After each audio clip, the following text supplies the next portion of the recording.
So last topic of this chapter, aldehyde, ketones and carboxylic acid. So the last topic is carboxylic acid. Carbon compounds containing carboxylic function group COH are called as carboxylic acid. अब बेटा ये जो पूरी exercise है इसमें है तो सिर्फ गिनती के आपके 5 पेजेस हैं, पर 5 पेजेस में से भी आपके तकरीबन 2-3 क्वेश्चन आ सकते हैं एग्ज़ाम में, और आए भी हुए एग्ज़ाम में. इसमें सबसे इंपॉर्टेंट आपकी रिएक्शन है HVZ रिएक्शन, हेल्वोल्हार्ड ज़िलिस्की रिएक्शन. तो अब आगे देखो इस चैप्टर में कार्बोक्सिलिक ग्रुप जो है it is made up of carbonyl group and hydroxyl groups.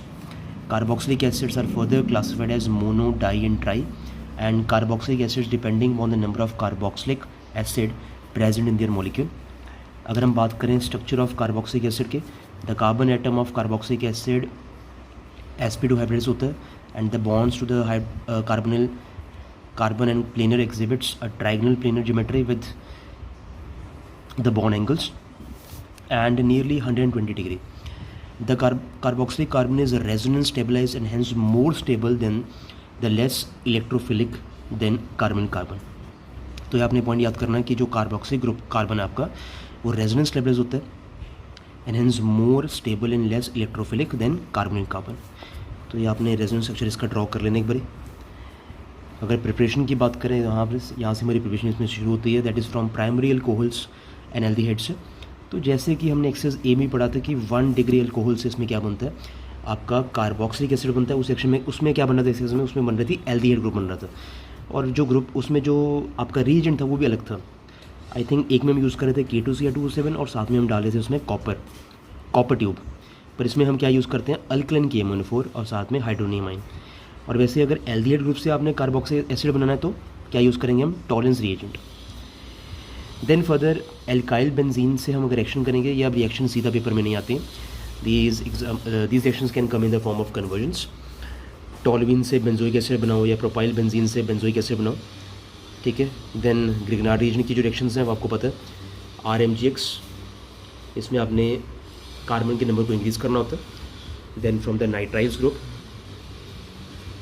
Methyl nitrile से हमने बनाना है इथेनोइक एसिड, तो आपने H positive OH negative ions या सिंपली आप कह लो कि पानी हम इसमें यूज़ करते हैं. फिर फर्दर दोबारा से वही चीज़ यूज़ करते हैं, पर थोड़ा सा लास्ट टाइम में आपने याद करना है इसमें हम हीटिंग करते हैं साथ में, ठीक है. हीटिंग करने के बाद आपको इथेनोइक एसिड मिलेगा.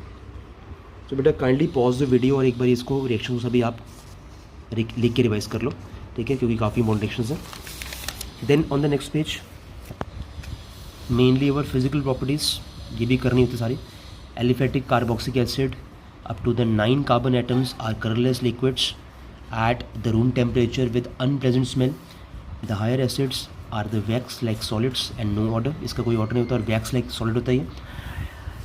Carboxylic acids have a higher boiling points than aldehyde, ketones and alcohols of comparable molecular masses, and this is due to the association as they can form intermolecular hydrogen bond.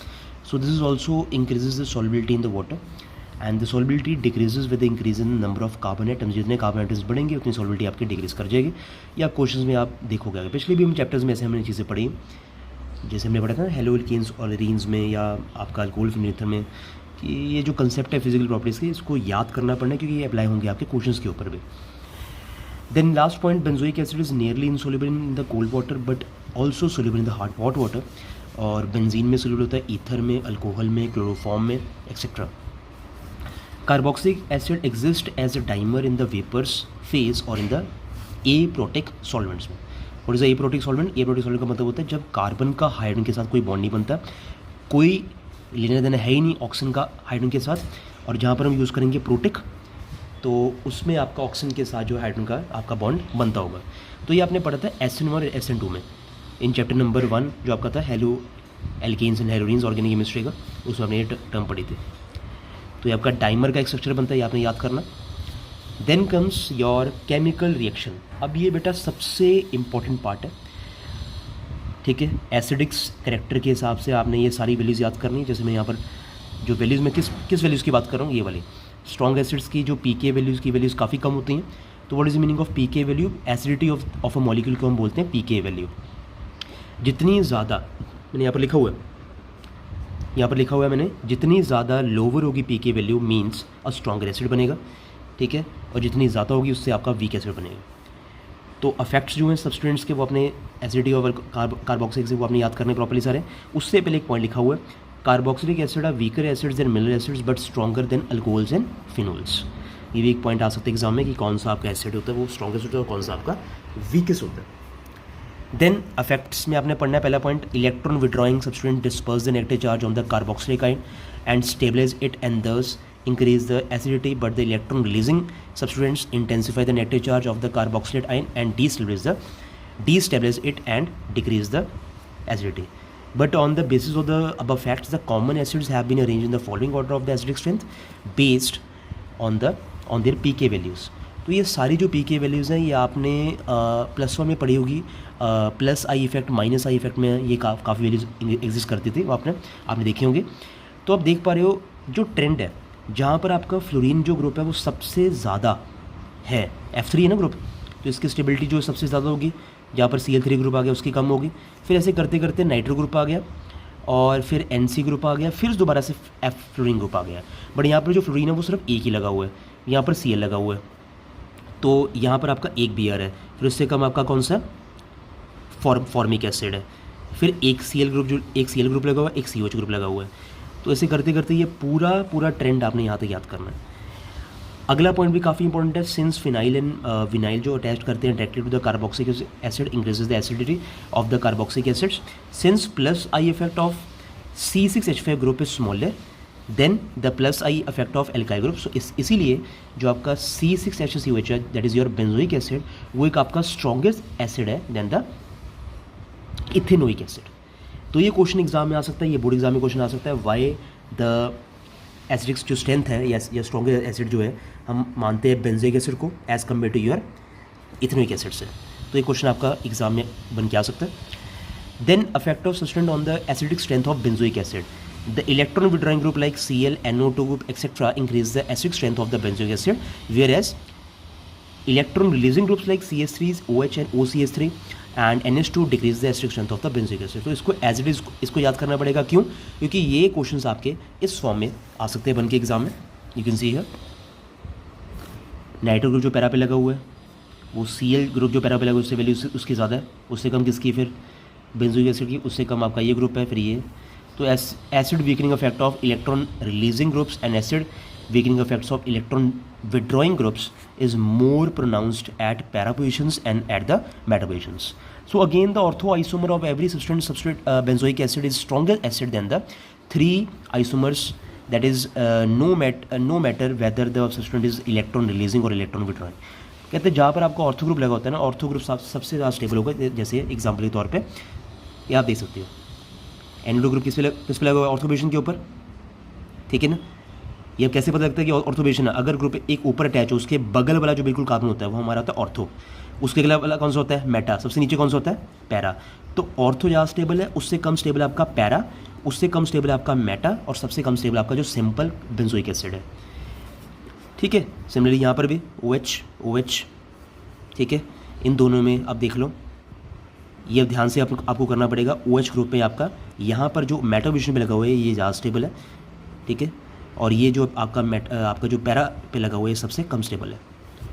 तो OH के case में आपका सबसे कम stable होगा, क्योंकि जो OH group है ना वो आपका इलेक्ट्रॉन, अभी हमने पीछे बढ़ के हटे हैं, it is your electron releasing group. ये देखो आप, ये आपका इलेक्ट्रॉन रिलीजिंग ग्रुप है, OH हो गया या CH3 ग्रुप लगा हुआ या OCH3 ग्रुप लगा हुआ, ये आपके इलेक्ट्रॉन रिलीजिंग ग्रुप है। बट अगर आपके NO2 ग्रुप लगा हो तो NO2 ग्रुप में आपका ऑर्थो पोजीशन पे ज़्यादा स्टेबल होता है, but on the other hand अगर OH ग्रुप लगा हो तो पैराविशन आपका कम स्टेबल होगा, उससे स्टेबल ज़्यादा कौन सा होगा, मेटा वाला, क्योंकि ये इलेक्ट्रॉन रिलीजिंग ग्रुप है। तो ये सारे electron releasing group, electron withdrawing group आपको याद करने पड़ेंगे। फिर इसके बाद तो ऑलमोस्ट आपका जो इस रिएक्शन में जितना भी पार्ट है ये आप देख पा रहे हो, सारी की सारी रिएक्शंस ही आपके आगे आएंगी जो आपने पढ़नी है सारे। ये एस्टेरिफिकेशन रिएक्शन फिर से रिपीट हो गई, ये PCl5 वाली रिएक्शंस भी रिपीटेड ही हैं, SOCl2 वाली भी रिएक्शन पिछले हम कई चैप्टर्स में करके आ चुके हैं। SOCl2 हम डालते हैं दैट, इस प्रोसेस हम क्या बोलते हैं, डार्जन प्रोसेस बोलते हैं, ठीक है। तो रिएक्शन विद अमोनिया भी आपकी रिएक्शन पहले रिपीट हो चुकी हुई है, तो रिएक्शन एक बार आप देख लेना। अब इसमें जो सबसे इंपॉर्टेंट रिएक्शन है डी कार्बोक्सिलेशन रिएक्शन, एक बार आप कर लेना प्रॉपरली, और उससे भी सबसे इंपॉर्टेंट आपकी कौन सी रिएक्शन है, ये वाली इन हेलोजिनेशन हेल-वोल्हार्ड-ज़िलिस्की रिएक्शन। हमने Cl2 तब तक ऐड करते जाना जब तक यहाँ पर जो हाइड्रोजन है, आप देख पा रहे हो एल्किल ग्रुप पे, ये ख़त्म नहीं हो जाता। तो एक कंडीशन होनी चाहिए इसमें कि अल्फ़ा हाइड्रोजन प्रेजेंट होना चाहिए, नहीं होगा तो ये रिएक्शन आपकी नहीं होगी। ये कंडीशन है इस पूरे टॉपिक के। Carboxylic acid treated with Cl2 or Br2 in the presence of red phosphorus and hydrogen atoms at the alpha carbon get replaced by the halogen atom and it is called as Hell-Volhard-Zelinsky reaction. HCOH does not have alpha hydrogen, so it does not gives HVZ reaction. HVZ है, YZ नहीं, it is HVZ, that is Hell-Volhard-Zelinsky reaction. ठीक है। उसके बाद कुछ ring substitution reaction आते हैं यहाँ मेरे, ये हमने याद कर लेनी है। जब हम कोई भी चीज़ ऐड करते हैं, बियर ऐड कर रहे हैं, कंसिडर्ड H2O ऐड कर रहे हैं या कंसिडर्ड HNO3 ऐड कर रहे हैं, तो क्या चीज़ बनती है। ठीक है। फिर इस चैप्टर का लास्ट पोर्शन, फॉर्मिक एसिड के कुछ टेस्ट। फॉर्मिक एसिड के silver mirror test with tolerance reagent. Formic acid gives red brown PPT with Fehling solution.